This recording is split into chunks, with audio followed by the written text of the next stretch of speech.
full of QC.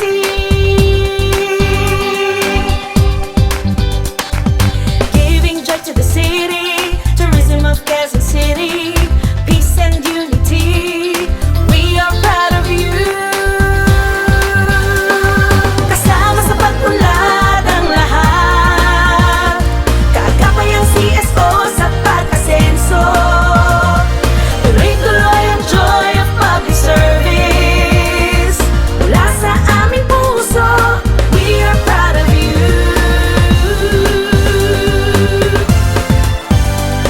Kasama sa pag-unlad ang lahat, kaagapay ang CSO sa pag-asenso. Tuloy-tuloy ang joy of public service mula sa aming puso. We are proud of you.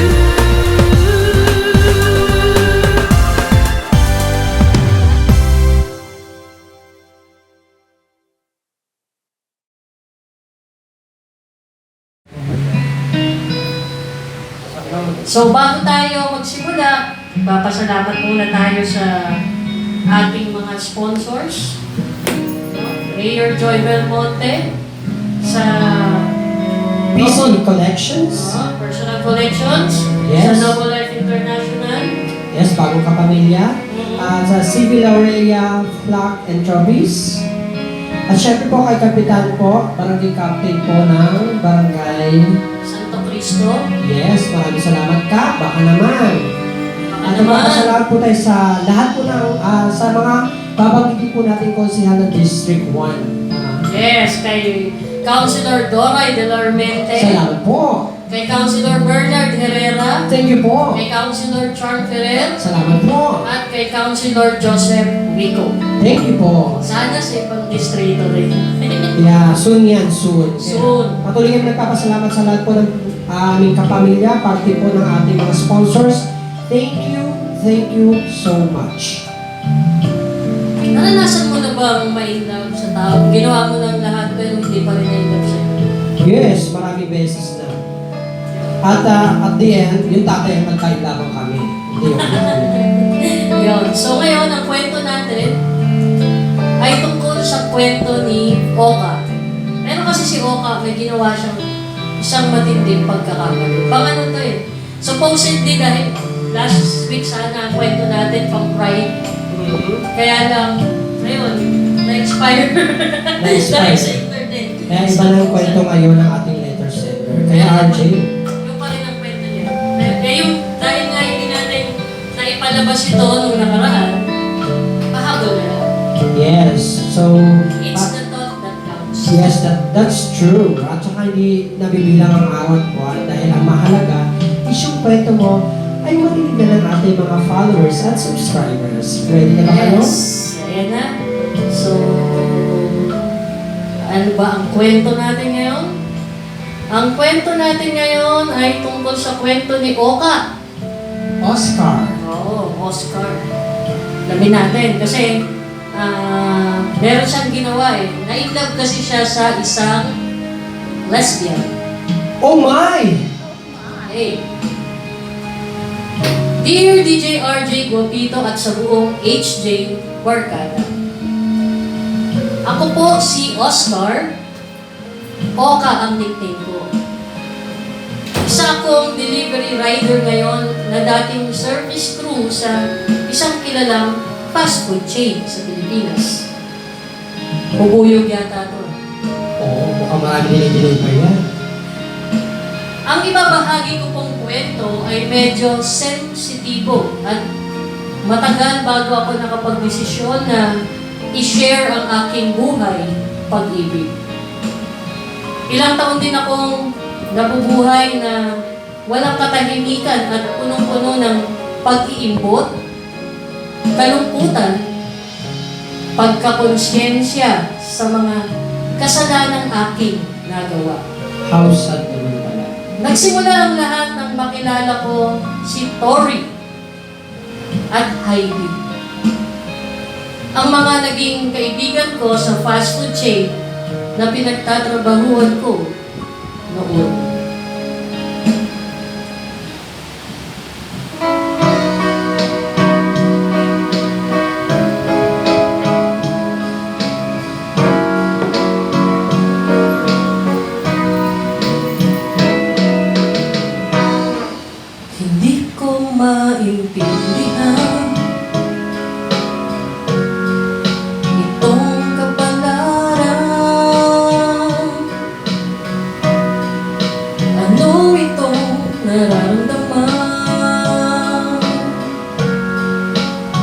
ako'y naguguluhan.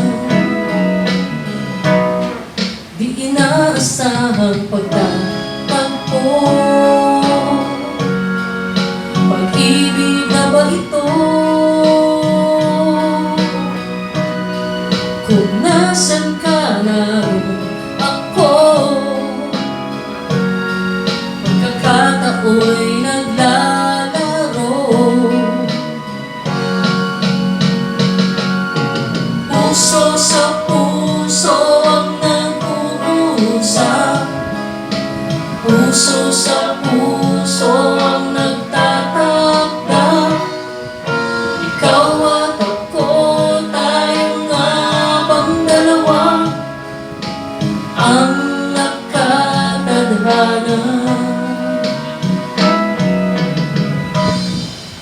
Ngunit bakit ganito? Kailangan magkalayo. Dapat bang may lumuha? Kung tunay ang pagsinta. Puso sa puso ang nag-uusap. Puso sa puso ang nagtatakda. Ikaw at ako, tayo nga bang dalawa ang nakatadhana?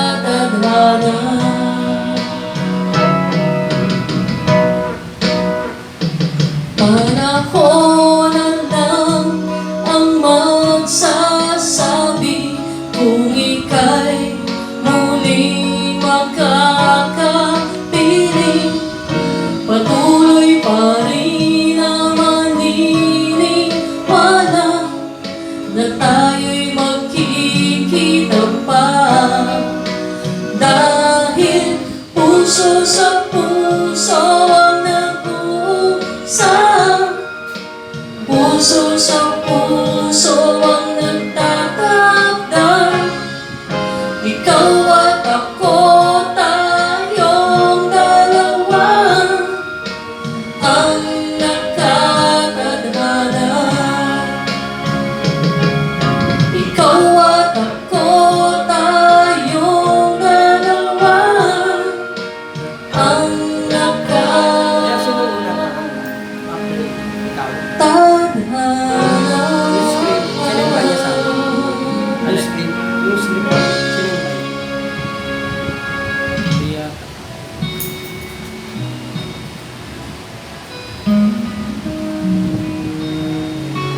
One batch ahead ako kila Tori at Heidi na pumasok sa fast food chain.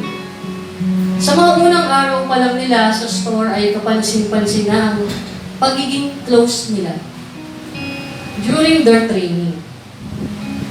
Halos hindi sila mapaghiwalay dalawa. Noong una akala ko ay mag-best friends lang sila dahil pareho silang babae. Si Tori ay boyish kumilos at crossdresser, habang si Heidi naman ang mas feminine, kaya nung maging close ko sa sila, mas nakakakwentuhan ko si Tori. Hindi na ako nagulat nang malaman kong in a relationship pala silang dalawa at nagsasama na sila bilang mag-partner. What a coincidence din kasi dahil sa boarding house kung saan ako umuupa ng kwarto, doon din sila nakakuha ng kwarto, kaya mas lalo silang naging close sa akin. Masaya silang kasama at lagi kaming nagbabanding kasama ang iba pa naming mga katrabaho. Pero sa halip na kay Heidi na mas girly ang image, nahulog ang loob ko sa crossdresser na si Tori. Doon ako nakadama ng kakaibang atraksyon. Minsan kapag magkakasama kami at nakikita ko ang sweetness ni Tori at Heidi, Hindi ko alam kung bakit nakakaramdam ako ng inggit at selos.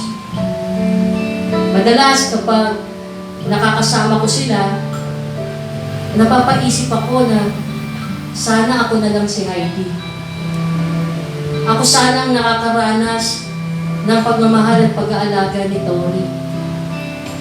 Kaya lang, ayaw ko rin naman panghimasukan pa sila. Masaya na silang magkasintahan. Kaya, hindi ko na sila guguluhin pa.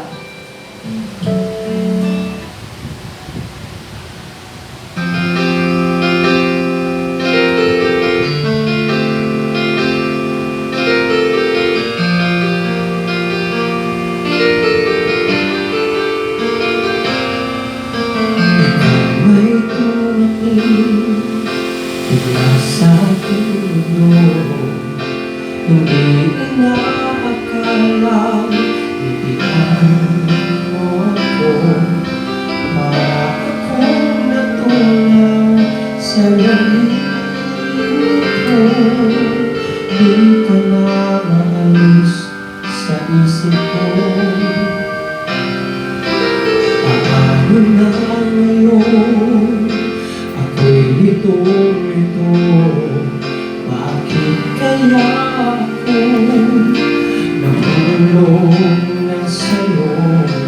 Pero meron ka ng ibang minamahal. Hindi naman mahati ang puso. Kaya pag-ibig pinipigilan ko. Pag-ibig na sana ay sa'yo. Ipagdarana para sa'yo. Pag-ibig na buong-buo. Di ko makakaya. May saktan na iba.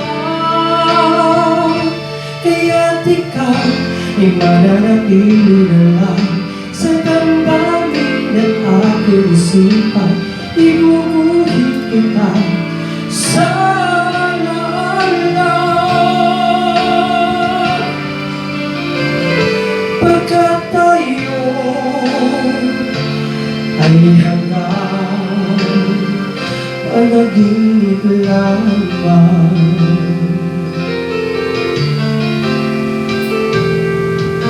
Paano na ngayon ako'y litong-lito? Bakit kaya ako nahulog na sa'yo? Pero meron ka ng ibang minamahal. Hindi naman mahati ang puso. Kaya pag-ibig inipigilan ko. Pag-ibig na sana ay sa'yo. Di ba nararapat sa'yo?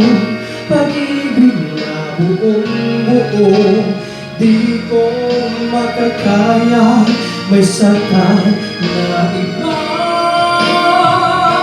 Kaya ikaw ay mananatili na lang sa damdamin ng aking isipan. Iguguhit kita sa alaala.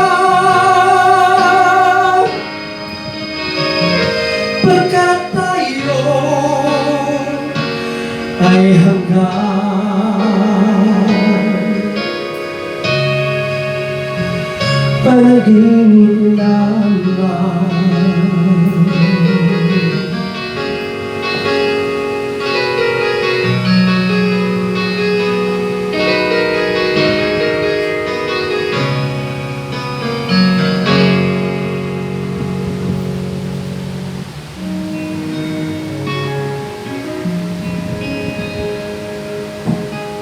Ilang buwan pa ang nakalipas at naging masaya at normal naman ang samahan naming tatlo, Nina Tori at Heidi, bilang mga magkakaibigan.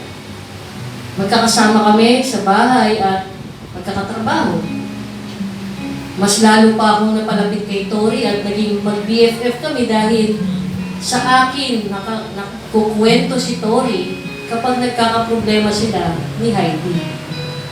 At ako naman ang nagiging tagapayo niya. Pero hindi nagtagal at hinarap ni Tori ang pinakamatinding pagsubok sa kanyang buhay. Nagpunta sa store ang pamilya ni Heidi.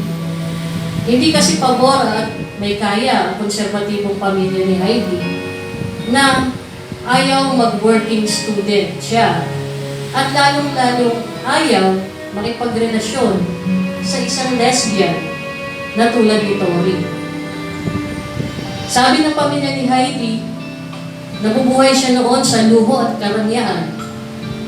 At sa dinami-dami ng manliligaw niya mula sa mayayaman na pamilya, bakit sa isang lesbian na walang pera pa siya nakipagrelasyon? Nangako ang pamilya ni Heidi na kung hihiwalayan niya si Tori, lahat ng gusto niya, pati ang pangarap niyang makapag-aral sa abroad, ay susuportahan nila. Mukhang nadala naman si Heidi sa paandar ng pamilya niya. Makalipas ang ilang araw, humahagulgol ng iyak at sama ng loob na nagwawala si Tori sa kwarto nila. Hiniram ko sa caretaker ng boarding house ang duplicate ng susi ng kwarto nila Tori at persahan kong pinasok ang silid. Pinakalma ko muna ang nag-hysterical ng kaibigan kong tomboy bago ko kinausap ng masinsinan. Nakipag-break na pala si Heidi sa kanya sa pamamagitan lang ng isang sulat, aray ko. At palihim na sumama sa kanyang pamilya. Ayon kay Heidi sa liham niya ay hindi na raw niya kaya ang pamumuhay ng isang working student na fast food crew lang. Matayog daw ang pangarap niya at hindi niya matutupad ito kung hindi siya babalik sa poder ng pamilya niya. Labis na nagsaktan si Tori sa sinabi ni Heidi sa sulat. Naisip ko tuloy na kung sa lalaki na lang na tulad ko na in love si Tori, siguro hindi siya iiyak ng gusto ng gano'n. Tiyak ko kasi tatanggapin siya ng pamilya ko dahil babae naman talaga siya.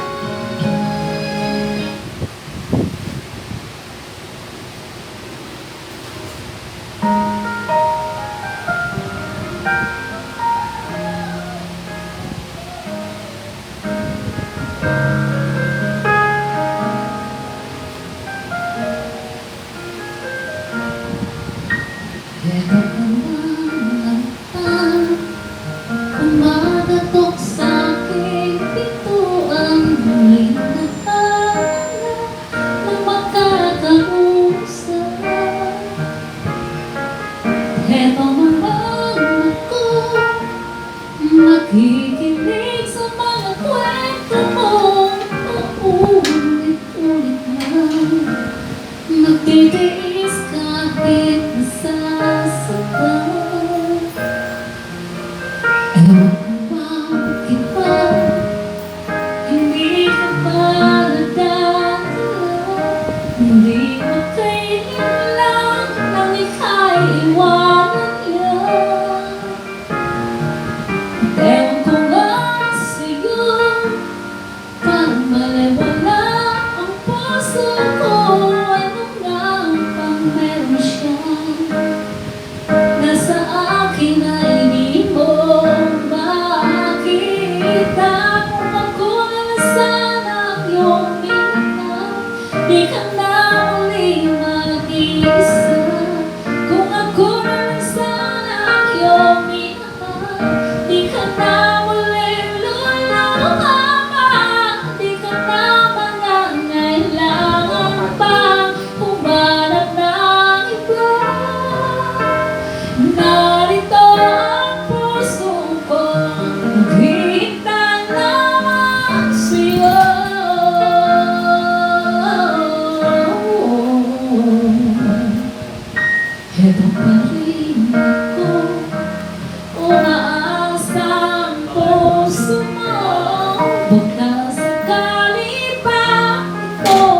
magbago. Narito lang ako, kasama mo ang buong buhay mo. Ako lang. Mahalin mo rin ako lubusang. Kung ako na lang sana iyong minahal, di ka na muling mag-iisa. Kung ako na lang sana iyong minahal, di ka na muling luluha pa.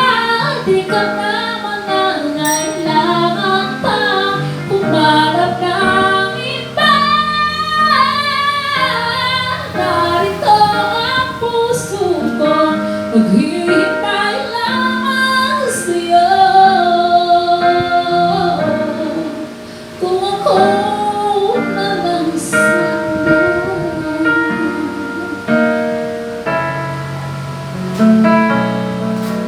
Kung ako na lang sana ang iyong minahal, di ka na muling mag-iisa. Kung ako na lang sana ang iyong minahal, di ka na muling luluha. Di ka na mangangailangan pa humarap ng iba. Narito ang puso ko, maghihintay lamang sa'yo. Kung ako na lang sana.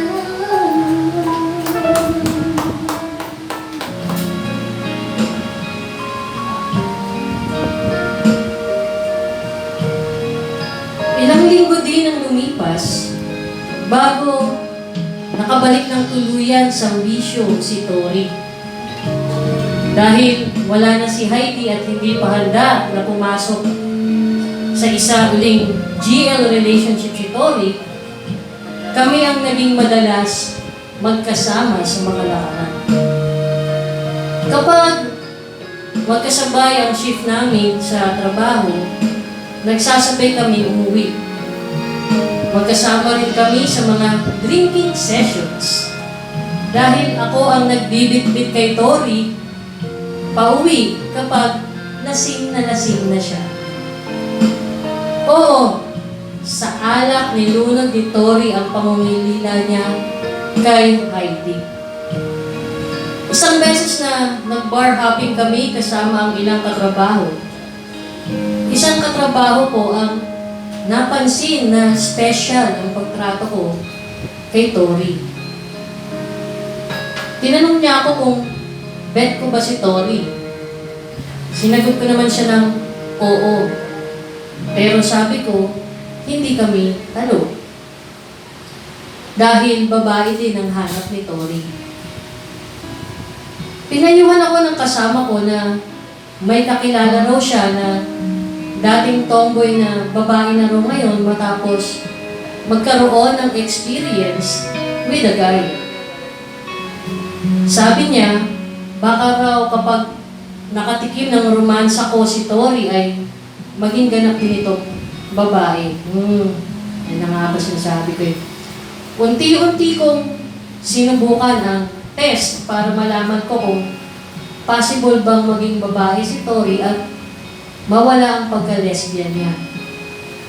Inumpisahan ko sa paakbay-akbay sa kanya at pagpapaka-gentleman tuwing kasama ko siya. Nang minsan na magkwentuhan kami, sinabi pa niya sa akin na kung hindi lang daw siya lesbian, yung tipo kong lalaki ang pipiliin niya. Ang mga pahayag na ito ni Tori ang nagbigay sa akin ng pag-asa na posibleng mahalin niya ako ng higit sa kaibigan. Pero nagkamali ako. False hope pala yun. At napatunayan ko yun nang makagawa ako ng pagkakasala na sisira sa pagkakaibigan naming dalawa. Nang minsang malasing siya ng gusto sa gimmick namin magkakatrabaho, hindi ko siya inuuwi sa boarding house. Dumiretso kami sa isang maliit na hotel at nag-check-in. Sa kwartong inupahan ko, doon ko sinamantala ang gabi na wala sa sarili si Tori. Nagtangkang pumigla si Tori pero dahil sa sobrang kalasingan, nagtagumpay ako na mataniman siya ng punla. Ngunit ang pag-aakala ko na kapag naromansa ko na si Tori ay magiging babae na ito, rated PG po, ay mamahalin niya na ako. Gumising ako na bihis na si Tori at maghahanda ng umalis. Tahimik siya. Umiiyak at galit na sinabing, huwag na akong lalapit sa kanya kahit kailan. Sabi ko, pananagutan ko ang ginawa ko sa kanya. Ang sagot niya, handa raw ba akong makulong kapag nagreklamo siya ng rape sa pulis? Hindi ako nakasagot. Anya, dahil mahirap lang siya, hindi na siya magsasampa ng kaso. Basta't layuan ko na raw siya simula sa araw na yon. At walang dapat makaalam na may nangyari sa amin, kundi ihahabla niya ako ng rape.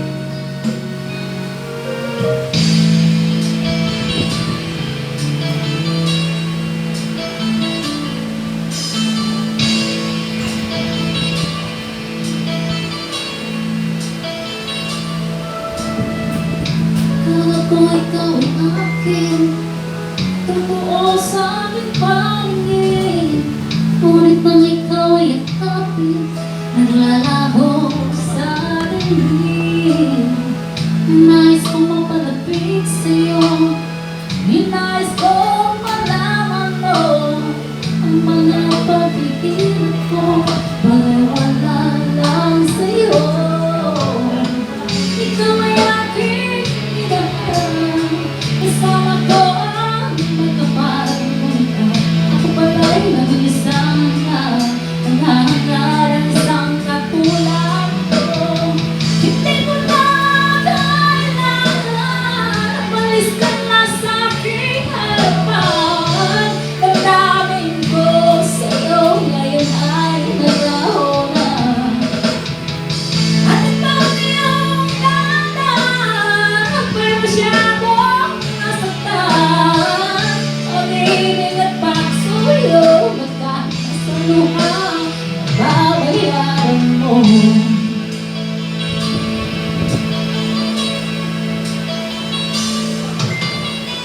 Tingnan mo ang katotohanan, na tayo pare-pareho lamang. May damdamin din nasasaktan, puso mo'y nasaan. Ikaw ay aking minahal, kasama ko ang may kapal. Ngunit ako pala'y nag-iisang naghahangad ng isang katulad mo.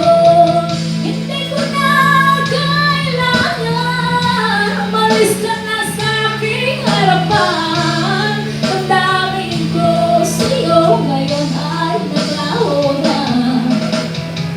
At ito niyong dahan, ako'y masyadong nasaktan. Pag-ibig at pagsuyo, magkahit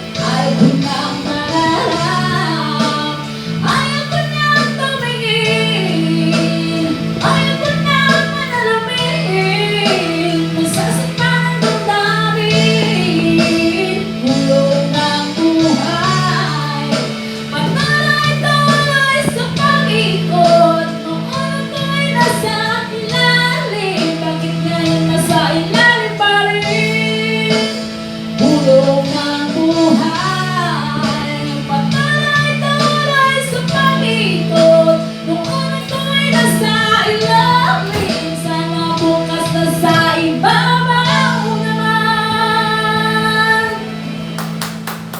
Sinunod ko ang gustong mangyari ni Tori kahit nalulungkot ako at namimiss ko siya. Guilty din naman kasi ako sa ginawa ko sa kanya. Pero makalipas ang ilang linggo, nabalitaan ko sa landlady namin na nagpaalam na si Tori na uuwi siya ng probinsya. Nabalitaan ko rin na nag-resign na siya sa trabaho. Ilang ulit kong tinangkang kausapin si Tori pero tumatanggi siya at nanlalaban. Hanggang sa isang concerned na kaibigan ang nakapagsabi sa akin na buntis siya. And obviously, sa isip-isip ko, ako ang ama ng bata. Hindi ko kaya mawala sa akin si Tori kaya nag-resign din ako sa trabaho at nang huling gabi ni Tori sa boarding house ay pinilit ko at ginawa ko ang lahat para kausapin niya ako. Kinumbinsi ko siya na huwag nang umuwi sa kanila at masasaktan lang niya ang pamilya niya. Sabi ko, pananagutan ko ang bata at pakakasalan ko siya. May nag-ipon naman ako na bilang isang chief service crew sa fast food na pinagtrabahuan namin. Sabi ko, doon na lang siya sa aming probinsya dahil mas maalwan ang kalagayan ng pamilya ko roon kaysa sa pamilya niya sa probinsya nila. Noong una ay ayaw kong pumayag at ayaw rin ni Tori sa gusto kong mangyari. Pero sa huli, nakumbinsi ko rin siya na sumama sa akin nang sabihin ko, may karapatan din ako sa magiging anak niya dahil ako ang ama ng bata. Sa probinsya namin, aaminin ko na naging sunod-sunuran sa akin si Tori. Siguro dahil siya ang nakikisama. Napapayag siya ng pamilya ko na magpakasal sa akin.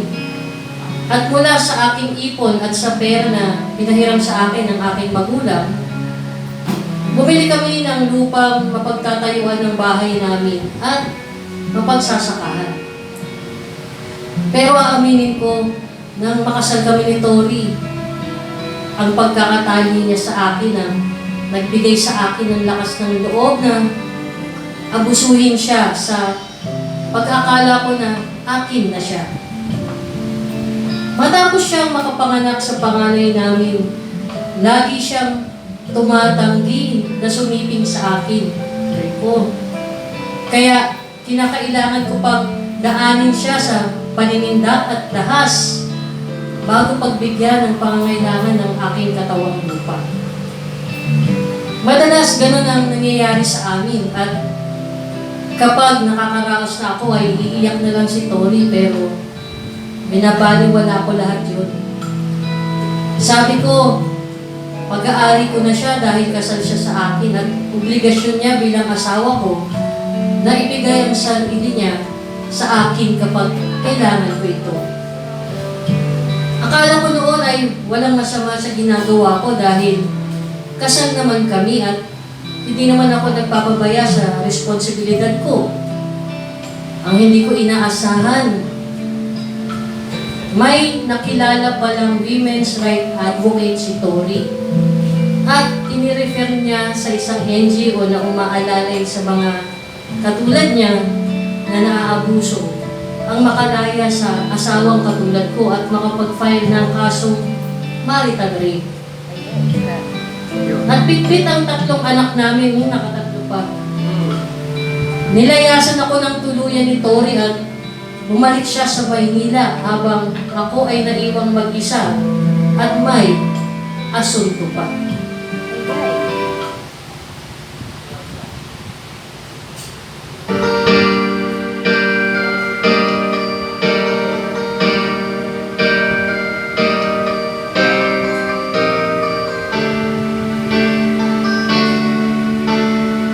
Kung kita'y kapiling nalimutan ko ang nangyayari kulong itong mundo.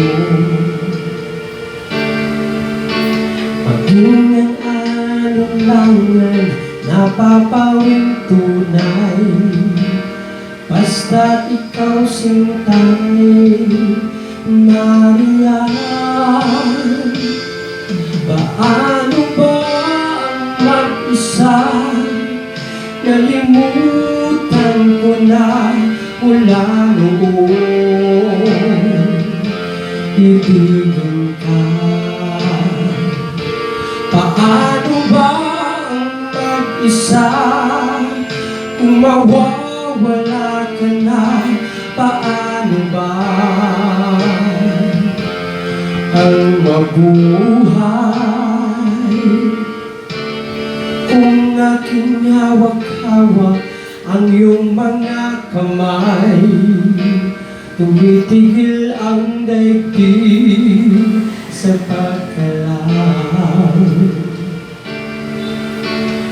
O aking puso'y laging nasasabik sa mga yakap mo at halik. Paano ba ang mag-isa? Nalimutan ko na mula noon. Ibigin ka. Paano ba ang mag-isa? Kung mawawala ka na, paano ba ang mabuhay?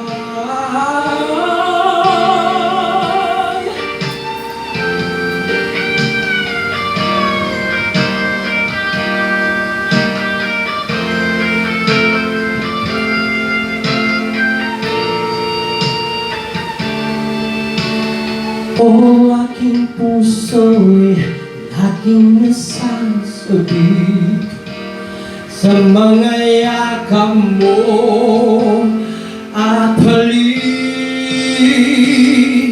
Paano ba ang mag-isa? Nalimutan ko na mula noon. Ibigin ka. Paano ba ang mag-isa? Kung mawawala ka na, paano ba ang mabuhay? Paano ba ang mag-isa? Nalimutan ko na mula noon. Ibigin ka. Paano ba ang mag-isa? Kung mawawala ka na, paano ba ang mabuhay?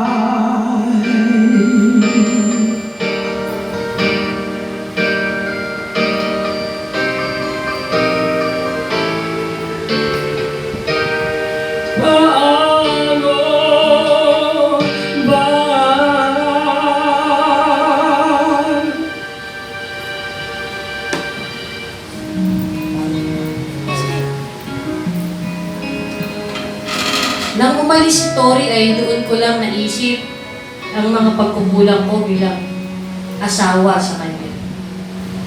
Ang pangako kong maging partner niya ako sa buhay ay hindi ko nagawa.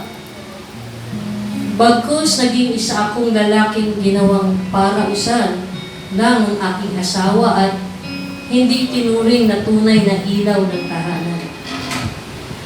Hindi ko alam kung paano ko paaayusin ang lahat kay Tori. Sinundan ko siya sa Maynila pero mas masasaktan lang pala ako sa malalaman ko dahil may protection order pala ako galing sa korte. At nakademanda ako for marital rape. Sa tulong ng isang kaibigan ay nakakuha ako ng abogado. At sa tulong ng mga abogado namin at ng piskal, napag-usap kami ni Tori at binigyan na lang ako ng kondisyon ni Tori na hindi niya itutuloy ang kaso at papayagan niya ako na makadalaw sa mga anak namin. Pero dapat, pumayag akong maghiwalay na kami. Anya, gagawin lang niya ito dahil ayaw ng mga anak namin na makulong ako. Sa huli ay wala rin akong nagawa kundi pumayag sa legal separation. Ngayon, nag-iisa na ako sa buhay at hindi ko rin magawang makipagrelasyon pa sa iba dahil si Tori lang talaga ang babaeng minahal ko at mamahalin ko. Kahit nasasaktan ako. Alam kong ako ang may pagkukulang kaya nasira ang pagsasama namin. Nabalitaan ko sa mga anak ko na nagbalik na si Heidi sa Pilipinas. Nakapangasawa siya abroad at nagkaanak din pero maagang nabiyuda.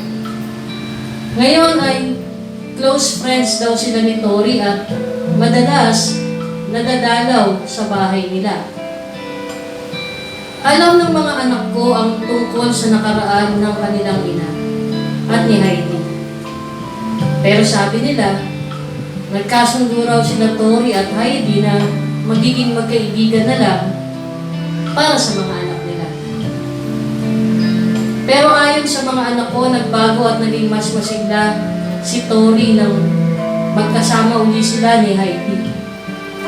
Sa puntong ito, dito ko na tinanggap na kahit kailan, hindi magiging akin si Tori. Dahil bali-balik tariman ang puso niya, isa lang ang laman at nagmamayari nito, si Heidi. Sana kinapulutan ang aral ng kwento ko at sana huwag tayong nagpapaniwala na ang mga lesbian o hindi kaya mga gays ay magagawa pang ganap na babae o ganap na lalaki kapag nakaranas sila ng heterosexual na sexual intercourse. Dahil hindi totoo yun. Nagmamahal, oka. Okay? Ikaw nandyan. Okay. Parang tinaon na. Anong masasabi mo dito sa problema ni Oka? Ayan, para sa ating letters sender, lesbian tuloy yung masasabi. Ayan, para sa ating letters sender, Oka, ayan, tama yung desisyon mo na pinaubaya mo na lang si Tori. Dahil may mga bagay talaga na pilitin man natin maging sa akin ay Hindi para sa atin. hindi para sa akin. Pinagtagpo pero hindi tinadaan.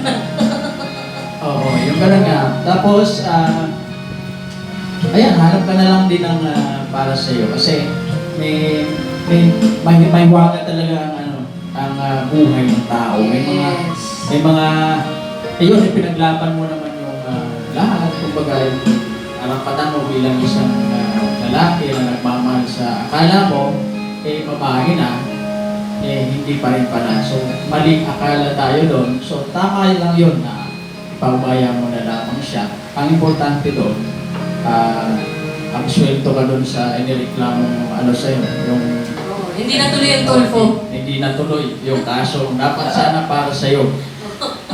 So, ayan, para sa'yo, ito yung awiting. Sige, bago natin yan yung ating awitin. Okay. No? Tawagin natin si Ate Alice. Ayan, mga advices ng ating mga Ate Alice, ikaw. ating mga ate. Ayan si Ate Alice. Ikaw bilang isang babae, anong masasabi mo sa naging sitwasyon ni Oka at ni Tori? Kay Oka. Para sa akin, pakawalan mo na siya. Kasi kahit ipilit mo ang sarili mo, kung talagang ayaw na sa'yo, Ayaw sa'yo. ayaw talaga sa'yo, hindi rin kayo maging masaya. Oo, pakawalan mo na lang siya. Pakawalan Ang mo. importante, yung mga anak mo na lang, focus ka na dito. Yes. Ayun. Kasi Kasi meron at merong para sa tawag ito, inihanda si God para sa bawat isa sa atin. Yes. Yun lang. Okay, thank you, Ate Alice. O, yung isa kumakain na dyan eh. Si Bobby. O, yan, Bobby. Yan. O. Ito si Alam mo na siguro kung anong sasabihin mo dyan. O. Salamat, Jenny. Ako, ang advice ko kay Oka, stay put ka lang kasi hindi porket na pagbigyan ka sa pagkakataon na yun, is buong buo sa'yo na siya. Tandaan mo, meron pa tayong mga gender sensitivity. Ibig sabihin, mapasayo man ang katawan ni Tori, never at kahit kailan hindi mapapasayo ang kanyang puso at isipan. Tandaan mo yan, ang pagkakakilala niya sa sarili niya ay lalaki din. So, dumating man kayo sa point na nakuha mo yung gusto mo, initially, partially, pero di buo. Kaya ang oras ay maghanap ka ng isang tunay na babae na magpaparamdam din sa'yo kung ano yung kaya mong iparamdam. Yes. Ito po ang lingkod, kagawad ba? Okay, so yun. Ako naman, nandun ang sagot ko dyan. No? Kasi, ito yung sinasabi nga natin, yung misconception lagi na, pagka ano yan, yung mga matandang kasabihan, di ba? May mga bakla nga na dinadala pa sa sa nightclub ng mga tatay nila, ng mga nila. Para lang, bakit, di ba? Actually, yun kasi hindi sa physical eh. Yung SOGI na tinatawag, yung social orientation, gender, identity, and expression. Hindi yan doon lang sa physical. No? Alam mo, ang hindi kasi ma-gets ng iba. Love is not physical. No? It's emotional. It's emotional and it's spiritual. Yes, that's No? Meaning, kung yung spirit niya, kung yung mindset niya ay lalaki ako eh. Kahit na physical yung sa babae, physical yung physical niya, pang babae, pero yung kanyang kaluluwa naman at yung kanyang mindset ay lalaki siya. Hindi, mahirapan ka talaga i-convert yun. Ngayon yung mga sinasabi natin kasi na mga, natutong magmahal dun sa na-convert, these are actually bisexuals. Or, meron pang isa na sinasabi na, pansexual ba yun? No, yun. Yung halos every type niya. lahat. Kumbaga pwede siya sa lahat ng gender. Oo, pansexual yata yung tawag doon. Basta, alam mo, ganun yun eh. Ayun yung dapat lagi natin, actually, nakakalungkot pero marami talaga sa mga lesbians or mga trans man, no, ang nare-rape. Pero madalas, hindi sila nagre-reklamo na. No? Dahil nahihiyatin sila, nahihiya, hindi kaya, yun, katulad ni Tori, kahirapan, di ba? Pero actually, siguro, kung naging mabuti ka sa kanya nung time na nagsasama kayo, lesson mo na rin yan. Kahit sa babae, sa ganit na babae, huwag mong gagawin yan. No? Yung isa pa sa pagkakamali mo at pagkakamali ng karamihan ng nakakasal, no, na lalaki, ay iniisip nila, akin na to. Di ba? Tali ka na sa akin. Obligasyon mo na ganito. Kahit sa babae, ganun din. May mga mentality na gano'n. Hindi po gano'n yun. Nagpakasal kayo dahil mahal nyo ang isa't isa. Or kung nagpakasal man kayo na one-sided yung pagmamahal, sana gumawa ka ng paraan para lalo ka nyo. Paano mapaibig mo siya? For how many years sa katatlong anak kayo, hindi nahulog ang loob niya sa'yo kahit walang physical. Bakit? Kasi hindi mo siya tinrato ng tama. That's the main point there. Pero kung ginawa mo, na minahal mo talaga siya, siguro kahit paano matatouch yung puso ni Tori. Oo. Kahit na hindi siya physically attracted sa'yo, mapapamahal sana siya sa'yo siguro kung nagawa mo yun. So ngayon, it's done deal na, no? Move forward ka, although hindi ka na pwede magpakasal sa iba kasi kasal ka, not unless maaanan yung kasal ninyo. Give yourself a chance. No, yung tatanggapin ka. at handang maghintay na maging legal yung hiwalayan niyo ni Tori para makapagsama kayo ng legal. Maraming babae pa na kung pwede magbigay sa'yo ng kaligayahan. And let Tori be herself. Kung siya ay ganon, hayaan mo na siya. Kung masaya siya kay Heidi, kung si Heidi talaga yung love niya, wala ka nang magagawa rin. Di ba? And for how many years, pagbalik ni Heidi, magkasundo pa rin sila. So that means talagang mahal nila yung isa't isa. No? Tanggapin mo na lang yun. So, ano nga, Jerry, yung dedicated song? Ayan, para sa ating letter sender, ang dedicated song sa iyo ng HJ Borkan. Ay ano? One-sided love affair. One-sided. Chisma.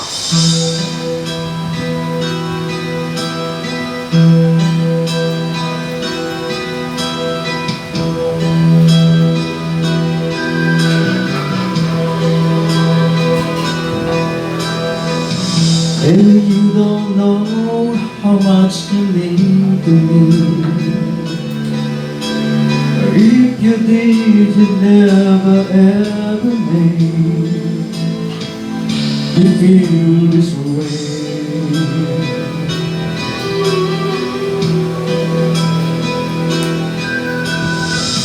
Maybe you don't know how much I care for you. If you did, I know you wouldn't make me hurt this way.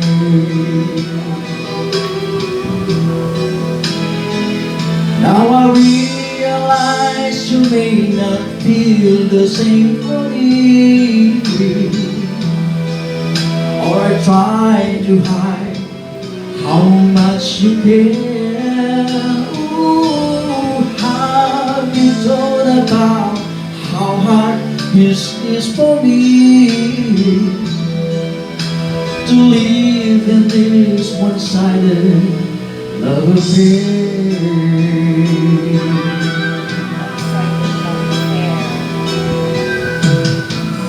Maybe you don't know how much I feel for you.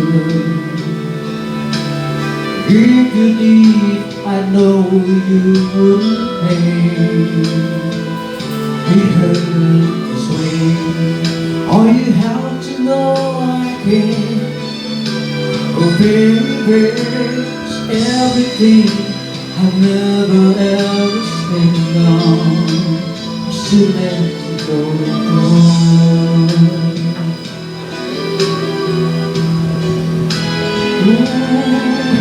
Now you have to know you're more than just a friend to me. Always using me, I try just not a word. Oh, Mary, can't you see this is hard for me to live in this one-sided love affair?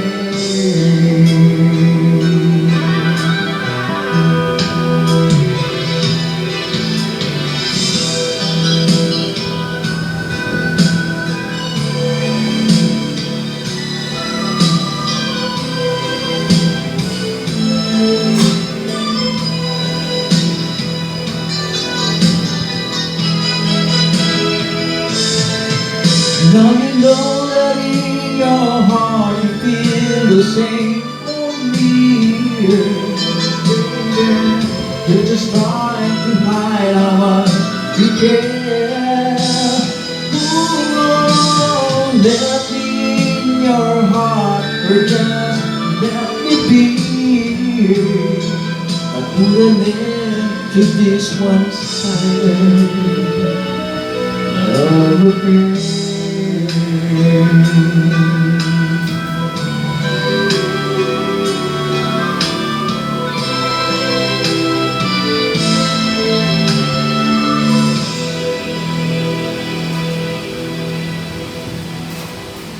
Yun, so, grabe, no? kakaibang kwento na nangyayaring ganun sa ano natin, sa ating community. Pero, yun nga, no? Diyan, kaya nga charang dyan. Charang dyan. Charang dyan. Siya, Bigla kasi nag-play yung ano, kanta ni Donald Donald Cruz. Cruz. Kasi, syempre, tumitibok-tibok ang puso. Okay, so, maraming salamat po muli sa inyo. Sa lahat po ng viewers and followers, ayan, sa mga hindi pa po naka-follow at nakaka-observe pa sa aming pages, meron po tayong pages ang Heart Journals TFS, keep on liking it and share. Yes, meron din kami, Heart Journals sa TikTok.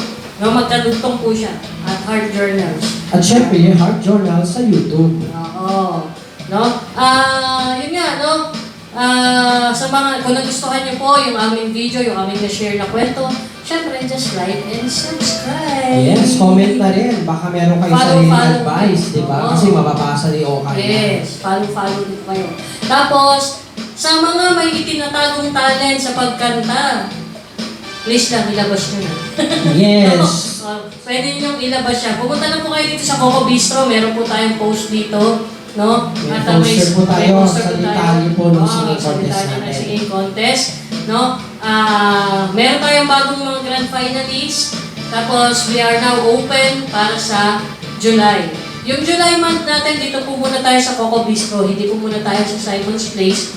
Pero, one day, babalik po tayo doon. Maybe August. August na po. Oo, August. So for now, For now, dito muna tayo sa Coco Bistro magko-contest. at abangan niyo po ang susunod na bar na aming Yes. sa pamilya. May mga iba pa po kami mga bars na pupuntahan. At ang bar tour, mini concert series po namin. No? With the Divas and Balladeers. No? Pupunta kami sa iba't ibang lugar, hindi lamang sa NCR, pati po sa ibang mga lugar sa provinces. No? Yes, Hindi lang po exciting. bar. Hindi lang bar yung pipigyan natin ng tour. Pwede rin kami bumisita sa mga campuses and bibisita rin po kami sa ibang mga malls and barangays. Yeah. Yes, kaya naman patuloy lang po kayo magpadala ng inyong mga pambato. Naglulok po kami, looking forward po kami sa mga Looking susunod forward. na episode na makasama po namin ng mga pambato ng barangay nyo. Kung meron kayong kilala, mga singers, mga babae or lalaki, we are looking for the ultimate diva and balladeer for this year. Kaya naman ang pagnantay nyo, sali. Para makasali din kayo dito sa amin. No, makikantahan tayo lagi. Maghandog tayo ng awitin sa ating mga kasamahan na may mga pinagdadaanan. No, hindi lang sila para mabigyan ng entertainment, pero bigyan din natin sila ng kaliwanagan ng isipan. Dahil, yun nga, mental health is wealth. Hindi lang health, no? Hindi lang physical. Pati po ang mental health. No? Yes. Yan po ang ating isa sa mga advocacies. We are fighting against depression. And alam naman natin na ang number one cause ng depression ay relationship problems. Kadalasan is family problems. Yes. Problems. Family, Uy, uy. romantic, mga pinagdadaanan Yes, iba't-ibang problema. Oo. Pangatlo yung kaperahan. Oo, dyan na napupunta. Kaya naman, bilang may pagmamalaki namin sa show na to, sa program na to, Yes. hindi lang po tayo nagbibigay ng kasiyahan or nakakapag-touch ng puso ng mga nakikinig sa atin dahil sa mga gandang awiting aming inihatid sa inyo, kami rin po ay gumagamot sa mga nakakaramdam po ng depression. Or wag na natin antayin mapunta sa depression, anxiety pa lang po gamitin na natin yan. Oo. Sa pag-follow at pag-share ng pages, Pages ng Heart natin, Heart Journals. And yun nga, no, kung kayo po ay may kwentong gustong i-share, naguguluhan kayo sa inyong pinagdadaanan, pwede po kayo just email us sa email address or mag-message kayo mismo sa page natin. Private message, pwede rin. No? Kung gusto niyo naman ng personal, no, meron din po tayong numbers, hotlines, kung saan pwede kayo makapag-set ng appointment. Dito mismo tayo, magkukwentuhan sa Coco Bistro. Yes, In private, yan. in private. In private para hindi po, wala pong mailabas na kung ano mga Yes. share nyo. At tandaan po natin na hindi lang to basta advokasya. Dahil naniniwala po kami na kapag kami ang kasama nyo tuwing Wednesday dito sa Coco Bistro, ay sisiguraduhin po namin na maging masaya. At ma-uplift naman po ang inyong mga... So, Wednesday po tayo dito sa Coco Bistro. Ang uploading po ng ating video ay tuwing Friday. So, mayroon tayong one day. Ayan po, maayos na po yung ating schedule. Wednesday tayo, live, or dito po. 4 p.m. to 9 p.m. Oo, bisitahin nyo kami dito sa Coco Bistro. Then, we will upload the videos kung di naman ninyo kami na panood every Friday po. Naka-upload na po yan. Yes, makikita nyo po yan sa mga pages natin at sa YouTube. Kaya naman, dahil hindi lang po tayo basta entertainment, tumutulong din po tayo sa mga nakikinig sa ating mga followers and viewers. Hinihingi po namin na maging partner po kayo sa pamamagitan ng pag-donate dahil hindi lang po ito ang nagiging programa namin. Dahil lumalabas din po kami sa community para matouch din po yung lives ng mga, like for example sa Rizal. So katatapos lang namin sa Rizal with the Eagles. Join force with the Eagles para po pasayin yung Dalawa mga na yun. viewers. And magkakaroon kami rito sa Quezon Memorial Circle, no? Sa August with the Eagles din. Yes. And, di ba ikaw pumunta, may pinuntahan ka, nag-entertain ka ng mga CSO leaders, di ba? Oo, yung kailan lang ay nabigyan ako ng pagkakataon dahil nga sa imbitasyon ng ating main host na si RJ, tayo po ay nabigyan ng dalawang awitin po sa event po ng civil society organization kung saan nagkaroon po sila ng meeting. Yes. Ayan, nire-request na po namin na maging katuwang namin po kayo. Yes. Naka-flash po sa baba yung mga, pwede nyo pong pagsendan ng inyong donation. Kumbaga, kami po ay nagbibigay Yes. ng serbisyo sa mga Public organisasyon na ito, free of any charge. Yes. So, hindi po kami nag-charge sa kanila. So, yung konting tulong po ninyo, yun po yung aming, ano yung tawag doon? Yung Makinarya. inaamot-amot ba yung tawag? Yes. Ibinubunot-bunot. Binubunot-bunot. No? Malaking tulong po yan kasi marami po kami napapasaya. And marami pa po tayo magiging proyekto katulad ng gagawin natin para sa mga homeless. Yes. Hinahanda lang po namin, huwag po kayo mainip ha. One of these days, mag-google na kayo, may uploaded na ng video dyan. Doon sa ating gagawing projects about sa homeless at sa mga daycare centers. Yung mga homeless po, ito po yung nakikita po natin dyan, paligid-ligid sa mga community, kung Yes. saan walang matulugan, kung saan na lang abutin ng antok, doon lang hihiga. So Yes. sila po yung target natin na mabigyan ng konting pagpapala sa pamamagitan po ng mga tulong nyo. Yes. So, magpapasalamat po muna tayo sa ating mga sponsors and partners. Thank you so much, Mayor Joy Belmonte. Siyempre, ang ating mahal na mga councilors, Councilor Doray Benarmente, Councilor Charm Ferrer, Councilor Bernard Herrera, Councilor Joseph Vico. Personal collections, maraming Yes. salamat po. Ang isa pa sa mga partner natin, ang Noble Life International. At ang CP Laurea Flags and Trophies na mag-sponsor po ng trophy para sa ating Grand Yes. Champion. And of course, ang ating Coco Bistro. Maraming salamat. Coco No? Bistro, salamat. Ang dami ko Okay, na sir. order. Baka naman, pa-discount naman dyan. Kay Sir Jaime, maraming salamat po. No? At saka yun, dun nga po, meron tayong mechanics naman doon sa voting natin pagka kayo po ay sumali. And isa pa pala, no, yung ating singing contest, meron po kasing registration yon, pero meron po tayong allotted na 10, no? 3 contestant po. 10 contestant kada buwan. Nabibigyan namin ng free registration courtesy of isang secret muna ngayon. Secret muna, malayo pa yan. Hindi pa namin pwedeng banggitin, pero siya po ang mayroon po kayong benefactor na isang movement to, pero hindi mo na po pwedeng kasi hindi pa sila nalulaunch eh. Sila yung nag-pledge. Sila yung nag-pledge. So, 10 contestants. Nationwide, kahit saan sulok, kung gusto nyo, kahit galing pa kayo sa Tawi-Tawi, pwede. Kung kaya nyo bumiyahin dito, bakit hindi, di ba? Oo. Yun. Okay, so yun. No, maraming salamat po sa inyong lahat. Maraming salamat po. Ako nga pala si Kagawad Bobby Estepanyo na nagsasabing time is gold kasi hanggang alas 8 lang tayo, maubos ng oras. At ako naman si DJ RJ Guapito na nagsasabing, may forever kaya huwag kang bitter. And this is Heart Journals Radio Bar. Barla.